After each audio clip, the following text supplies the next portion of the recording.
Mesdames et messieurs, amis sportifs, bonsoir et bienvenue à ce numéro de troisième mi-temps. Le premier thème ce soir, c'est le tirage au sort de la Coupe d'Afrique des Nations de football Guinée équatoriale 2015. La Côte d'Ivoire connaît désormais ses adversaires. Le COS Sport de San Pedro va se rendre en Égypte pour affronter Al-Ali d'Égypte en Coupe de la Confédération africaine de football. La finale aller a été remportée par l'équipe du COS Sport de San Pedro 2-1. Qu'est-ce qui va se passer ce week-end pour le COS Sport de San Pedro? Est-ce que la Coupe va revenir ici en Côte d'Ivoire? Question. Et puis taekwondo. La Côte d'Ivoire remporte pour la deuxième fois consécutive la Coupe du monde francophone de taekwondo. Messieurs, bonsoir. Konechegbe et Aimé Brière. Bonsoir. Bonsoir à vous. Je vais aller demander Koulibaly Seydou. Bonsoir également. Bonsoir. On va commencer tout de suite avec l'actualité. C'est le tirage au sort de la Coupe d'Afrique des Nations de football. Eh bien, la Côte d'Ivoire qui est logée dans le groupe D. Et dans ce groupe, on aura donc la Guinée, le Cameroun, le Mali, Konechegbe. Ce sont des pays que la Côte d'Ivoire connaît très bien. Oui, ce sont des pays que nous connaissons tous. Et on pourrait dire que la Côte d'Ivoire est bien tombée. Mais ce qu'il faut savoir, lorsqu'il y a un tirage, on essaye d'éviter, déjà on prie pour éviter les pays de football, les grands pays de football. Mais en général, c'est les pays que nous craignons, donc, que nous souhaitons avoir et qui nous craignent souvent. Mais ces pays-là aussi, ils ne vont pas déjà en victime résignée. Donc, il ne faut pas se dire que tout est OK, on est dans une poule jouable, mais il faut se méfier des pays dits pays faibles, mais qui ont l'ambition de faire tomber des grands. Vous savez, à chaque CAN, il y a toujours des surprises. Vous voyez, on a vu la Zambie qui n'était pas classée favorite avant, qui allait prendre la coupe. Le Nigeria qui est arrivé, et on ne s'attendait pas au Nigeria, qui a pris la coupe. Donc, il faut se méfier de tout le monde. Et il faut surtout se dire qu'il y a du boulot. Et nous ne sommes pas au milieu de notre forme actuellement. Et donc, on peut être heureux aujourd'hui, mais maintenant au travail. Aimé Brière, le Cameroun, le Mali et puis la Guinée encore sur le chemin de la Côte d'Ivoire. Eh bien, ça nous donne une poule extrêmement délicate. Alors, à première vue, on se dit, voilà, la Côte d'Ivoire et le Cameroun. Mais attention, parce que les Camerounais sont l'une des valeurs montantes du football africain. 4-1 à Yaoundé, 0-0 à Abidjan. L'équipe du Mali a fini troisième du dernier exercice de la CAN, vainqueur du Ghana. Et c'est une équipe qui est en constant progrès sous la férule de Henri Kasperja, que nous connaissons bien en Côte d'Ivoire. Et puis cette équipe de Guinée qui s'est qualifiée lors des 3 dernières journées de sa poule, qui a aligné 7 points et un 3-0 contre l'Ouganda, qui laisse à réfléchir, d'autant plus que cette équipe guinéenne évoluait loin de ses bases, elle a joué tous ses matchs à Marrakech. C'est une équipe qui s'est enrichie de nombreux joueurs ayant la double nationalité et c'est un adversaire redoutable. Et voyez-vous, pour la première fois depuis 6 CAN, les éléphants ne se présenteront pas favoris de ce tournoi. Une équipe des éléphants en pleine reconstruction et voilà comment cette poule sera extrêmement délicate à négocier pour les éléphants d'Hervé Renard. Je vais lui demander, voici donc ce tirage au sort. Vous avez eu le temps de voir dans quel groupe va évoluer la Côte d'Ivoire. Tout de suite, quel a été votre premier constat? Oui, mon premier constat, c'est que nous avons hérité d'une poule piège. Parce que quand on voit la Guinée, le Mali, on se dit que c'est jouable. Le Cameroun, c'est sans doute le gros morceau de ce groupe. C'est une poule piège, il faut faire très attention parce que cette équipe du Mali est en train de monter en puissance. L'équipe du Mali a terminé en deuxième position dans le groupe B lors des éliminatoires derrière l'Algérie qui a plané sur le groupe avec 15 points. Ensuite, la Guinée a terminé aussi deuxième dans le groupe E derrière le Ghana. Et puis, ceux qui ont bien suivi les éliminatoires, on a remarqué que le Mali et la Guinée sont en train de monter en puissance. Et par rapport aux prestations des éléphants lors des phases éliminatoires, on est un peu réticent, parce que l'équipe ne nous a pas rassurés sur son niveau de jeu, sur le plan collectif, et puis ce qu'on a vu. Donc c'est pour vous dire que peut-être sur le papier, ce sera jouable, mais la réalité sera le terrain. Il faut faire très attention à ce groupe D qui pour moi était un groupe piège. Vous partagez l'avis de choix de demander? Oui, tout à fait, parce que quand on regarde un peu la composition de ce groupe, il y a d'abord 2 derbys ouest-africains qui vont être très chauds. On sait que les matchs Côte d'Ivoire, Mali, Côte d'Ivoire, Guinée n'ont jamais été des matchs difficiles. Et puis il y a un super derby au finish qui est le match Côte d'Ivoire-Cameroun. Voilà, donc il y aura une forte explication là.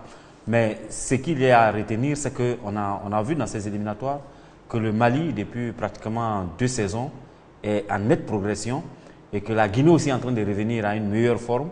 Le Cameroun, c'est vrai, est en reconstruction comme nous, mais le Cameroun a un avantage par rapport à nous, c'est que le Cameroun, depuis pratiquement 1 an, a entamé sa reconstruction, alors que la Côte d'Ivoire n'entame sa reconstruction que depuis le Mondial 2014. Donc je pense que le laps de temps qui est donné à Hervé Renard pour reconstruire est assez court, pour être assez compétitif pendant cette CAN, et il ne faut pas se voiler la face. Ça va être très très difficile, mais il ne faut pas aussi avoir peur d'apprendre, parce que c'est dans ce genre de rendez-vous qu'on peut progresser. Mais il faut se dire que pour moi, c'est du 50-50. C'est une poule très équilibrée. Alors, on va écouter l'entraîneur des éléphants de Côte d'Ivoire, M. Hervé Renard, bonsoir. Oui, bonsoir. Alors, Hervé Renard, quelle a été votre première réaction juste après le tirage au sort? C'est un groupe pour la Côte d'Ivoire qui est pas facile, hein. Cameroun, Mali, Guinée, 3 adversaires qui sont habitués aux phases finales de la Coupe d'Afrique. Mais la bonne nouvelle, je pense que c'est d'être basé à Malabo. La Côte d'Ivoire connaît bien cet endroit pour y être resté en 2012. Ça a apporté chance à la Côte d'Ivoire. Et puis, moi aussi, j'ai joué des matchs à Malabo, à Bata, sur les 2 meilleurs terrains en 2012. Donc, je pense que c'est une bonne nouvelle pour le lieu des matchs. Alors, vous avez une idée déjà de vos adversaires, le Cameroun, le Mali et puis la Guinée. Ce sont des pays que vous connaissez très bien. Ça vous donne peut-être une facilité pour affronter ces pays. Oui, le Cameroun a été bien meilleur que nous durant les qualifications, mais une phase finale, c'est autre chose. De toute façon, l'équation est simple. Pour quelques joueurs ivoiriens, c'est certainement la dernière chance de remporter un trophée. Donc avec cette équation, les joueurs doivent être au top de leur forme et puis surtout de leur motivation et puis surtout ne pas négliger la Guinée, qui est une bonne équipe avec un entraîneur qui connaît très bien cette équipe parce qu'il y travaille depuis 4 ans et demi, Michel Dussuyer. Donc ne négliger aucun adversaire et surtout avoir un esprit de groupe très très très très bon. Côte, bonsoir. Quel sera l'objectif de la Côte d'Ivoire sous Hervé Renard au cours de cette Coupe d'Afrique des Nations? C'est pas le jour de parler de ça. Aujourd'hui, c'est le tirage au sort, donc ça sert à rien de remettre de l'huile sur le feu. Le plus important, c'est de connaître le groupe, le lieu dans lequel se jouera ce groupe, et puis demain sera un autre jour.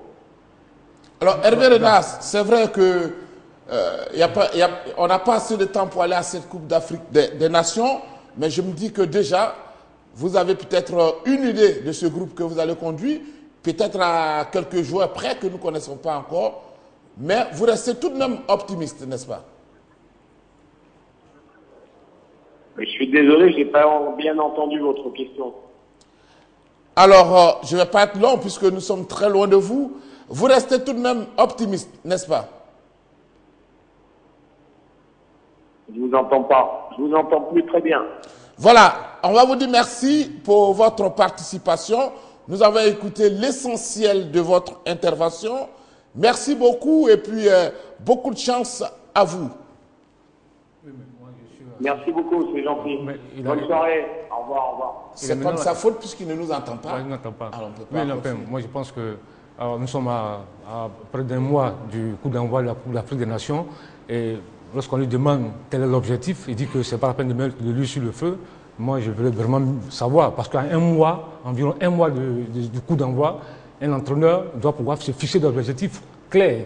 Là, je suis vraiment surpris. Ça n'a pas été sa réponse. Oh. Et il a dit tout simplement que nous venons de finir le tirage au sort. Oui. Et donc, juste après le tirage au sort, il pense qu'il faut laisser le temps de digérer ce tirage au sort. On aura le temps de poser les autres questions. Non, parce que nous, je ne peux pas répondre à sa place. Non, je comprends, mais on ne met pas de on va essayer d'avancer un tout petit peu. Alors, dans le groupe A, messieurs, il y a la Guinée équatoriale, le Congo, le Gabon et le Burkina Faso. C'est un groupe où on se dit peut-être que la Guinée équatoriale a eu un peu de chance. Oui, on pourrait le dire ainsi, mais il faut dire que la Guinée même n'a pas participé à la compétition, n'a pas participé aux phases éliminatoires. Et donc, on ne sait pas quelle équipe ce pays va présenter. Et donc, je pense qu'ils sont quand même pas... on ne peut pas dire qu'ils sont très chanceux. C'est vrai que le tirage est assez favorable, mais je pense que ça va être difficile pour la Guinée. Mais par contre, le Gabon, le Congo, qui est en train de remonter bien, le Congo surtout, et le Gabon, je pense qu'ils ont un bon coup à jouer. Et le Burkina, qui a été finaliste, a encore un bon coup à jouer. Enfin, c'est une poule aussi ouverte et je pense qu'on aura quand même des très bons matchs là-bas, des matchs vraiment ouverts. Aimé Brière, vous allez intervenir sur le groupe B, la Zambie, la République démocratique du Congo, Cap-Vert, Tunisie. Eh bien, c'est un groupe qui est très, très ouvert. Évidemment, la tête de poule, c'est la Zambie, du fait de ses performances lors des dernières Coupe d'Afrique des Nations. Eh bien, dans ce groupe, eh bien, on a une équipe que nous apprécions énormément. C'est cette équipe de RDC Congo entraînée par Florent Ibenge, qui pratique un jeu offensif, un jeu technique et qui va avoir à qui parler avec cette équipe du Cap-Vert, une équipe du Cap-Vert entraînée par un Portugais, Rui Agas, qui est parti de succès en succès, qui s'est qualifié sans coup férir au bout de la 4e journée avec l'Algérie. Donc c'est dire, n'est-ce pas, la qualité de cette équipe capverdienne qui a brillé lors de la dernière Coupe d'Afrique des Nations. Maintenant, la Tunisie revient bien. Alors c'est une équipe tunisienne qui est entraînée par le Belge Leskens. C'est une équipe tunisienne qui regorge d'individualités de premier plan. On pense notamment à Kazri. Et puis il y a les mêmes qui sont là, les Chikawi, les Msakni, n'est-ce pas, des joueurs de grande qualité, mais on trouvait qu'elle n'était pas assez déterminée lorsqu'il s'agissait de défendre le maillot des Aigles de Carthage. Ce n'est plus le cas maintenant. Elle l'a prouvé en poule face aux redoutables Sénégalais, 0-0 à Dakar et 1-0 pour les Aigles de Carthage en Tunisie. Donc la Zambie, l'ancienne équipe d'Hervé Renard, a vraiment du travail, parce que ce sera très très difficile face à une équipe zambienne qui a l'expérience de la Coupe d'Afrique des Nations et puis des équipes très ambitieuses comme le Cameroun et le Cap-Vert, des équipes joueuses comme la RD Congo. Alors messieurs, vous allez intervenir vous sur ce groupe, je ne veux pas appeler le groupe de la mort, mais plutôt le groupe de la vie, parce que là, on retrouve quand même le Ghana, le Sénégal, l'Afrique du Sud et l'Algérie.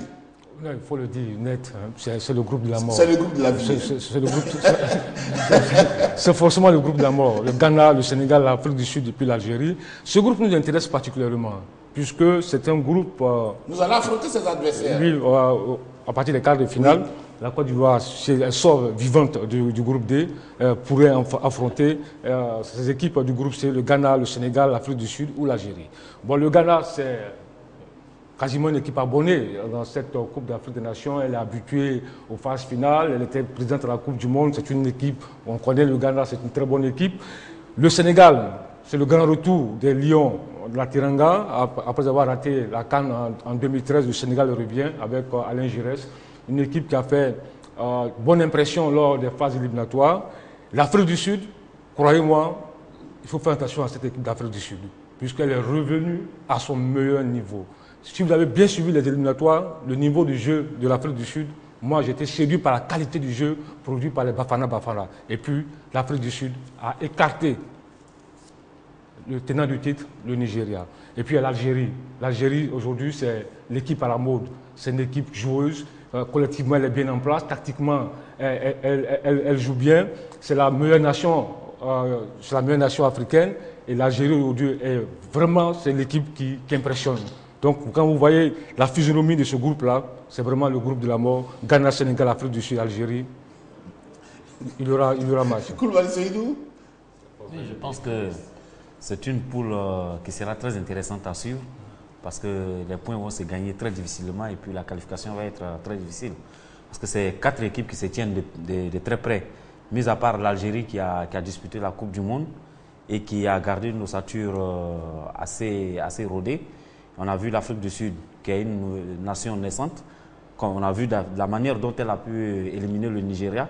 C'est une équipe très joueuse, c'est une équipe qui pratique un football de très bonne qualité et qui surtout sur le plan tactique est très disciplinée dans le jeu. Et puis il y a le Sénégal, il n'y a rien à dire sur le Sénégal. C'est vrai que nous avons éliminé le Sénégal pour le mondial 2014, mais ça a été de très peu.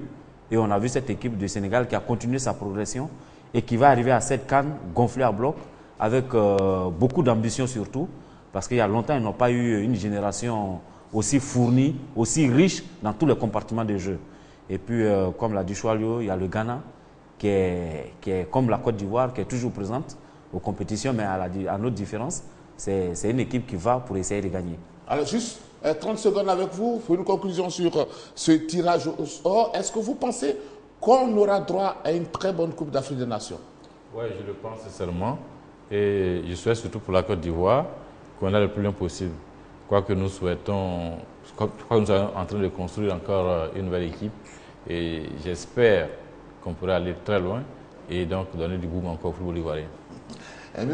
Les meilleurs sont là, mis à part le Nigeria tenant du titre pour des problèmes de manque d'organisation et l'Égypte qui n'a plus de championnat depuis le massacre de Port Saïd. Mais toutes les meilleures équipes du continent seront bien présentes à ce rendez-vous. Celles qui veulent remporter le trophée, les valeurs montantes et ceux qu'on présente comme des outsiders mais qui vont vraiment jouer pleinement leur rôle de tout le fait. Ça devrait nous donner de très très belles rencontres. Je vais le demander. Oui, moi je suis. Déjà en 2012, nous étions présents à Malabo lors de la Coupe d'Afrique des Nations. Donc on retourne en Guinée équatoriale. En 2012, il y a eu une belle ambiance dans les stades. Les stades étaient pleins, c'était la fête à Malabo. Et je crois qu'on va assister, au-delà même de l'aspect effectif, à une très belle Coupe d'Afrique des Nations au niveau du jeu, car les équipes présentes sont de très bonnes équipes. Et aujourd'hui, croyez-moi, toutes ces équipes-là auront à cœur de remporter ce trophée. Koulibaly Seydou. Oui, je pense que ça va être une très belle compétition, surtout avec des équipes qui vont se tenir de très peu. Parce que là, il y a un nivellement de niveau au niveau de l'Afrique maintenant. Quand vous prenez un pays comme le Cap-Vert, c'est une nation qui n'a plus froid d'affronter soit le Cameroun, soit le Sénégal ou la Côte d'Ivoire. Et on l'a vu même dans les éliminatoires. Il y a eu beaucoup de belles surprises. Quand vous voyez une équipe comme le Cap-Vert se qualifier rapidement et haut la main, vous dites, bon, il y a quelque chose qui est en train de changer sur le continent. Et cela va donner vraiment lieu à de très belles empoignades. Et surtout, il va y avoir de très belles surprises. Je pense que les pays qui pensent être des ténors, comme la Côte d'Ivoire, le Sénégal, le Ghana, auront bien à se tenir. Voilà, merci à vous, messieurs. Nous avons juste parlé de ce tirage au sort de la Coupe d'Afrique des Nations de football, Guinée équatoriale. 2015, nous restons toujours dans le domaine du football pour parler de la finale allée de la Coupe d'Afrique, la Coupe de la Confédération africaine de football, entre l'équipe du CEW Sport de San Pedro et Al Ahly d'Égypte. Ça s'est joué ce week-end. Alors, Koné Tchébé, qu'est-ce qui a été la force de cette équipe du CEW Sport de San Pedro qui s'est imposée au match aller début à 1? Est-ce que tout s'est joué sur le volet mental? Oui, il faut dire que ça a été un gros match, un très gros match d'ailleurs. Moi, je dirais que le score logique aurait pu être 3-3 et eu regard au vu des occasions de but. Mais je voudrais quand même souligner le gros match de l'attaquant du CEW, Assalé Roger, qui, pour moi, a été vraiment l'homme du match. Vous voyez, il parle deux fois dans la surface de réparation, provoque un penalty, et ensuite, il est même couché. Il donne un ballon 2 buts pratiquement à son partenaire. Et de façon opportuniste encore, il réussit à mettre le deuxième but. Pour moi, il a fait un très gros match. C'est un grand joueur qui est en train de monter en puissance. Mais il y a aussi l'arrêt décisif du gardien de but sur une volée parfaite de l'attaquant égyptien. Voyez. Et ça, ces 2 éléments ont mis quand même le COE en confiance. Mais ce qu'il faut dire aujourd'hui, c'est que le COE a monté beaucoup, proche des grands clubs africains aujourd'hui. Est-ce qu'ils ont joué libérés pour vous, Aimé Brière? Oui, ils ont joué totalement libérés parce qu'une contre-performance du COE aurait été excusée par le manque de championnat en Côte d'Ivoire. C'est une équipe qui s'est contentée de petits matchs amicaux de préparation. Et l'une des grosses satisfactions, c'est que le COE s'est montré à la hauteur. Le COE a parfaitement rempli la première partie de son contrat. Le COE a montré qu'il était au niveau des plus grands d'Afrique. Et croyez-moi, cette équipe nationale est encore un grand d'Afrique. Alors, on parlera de la solidarité de ce groupe et de l'expérience d'éléments dans chacune des lignes. Alors, Koné Tchegbe a parlé de la présence de Bo Sylvain. Ce n'est pas seulement l'arrêt qu'il a effectué, mais c'est la confiance qu'il a dégagée, qu'il a inculquée à ses partenaires de la défense. Ouattara, il a peut-être commis une petite faute de placement sur l'égalisation des Keirot.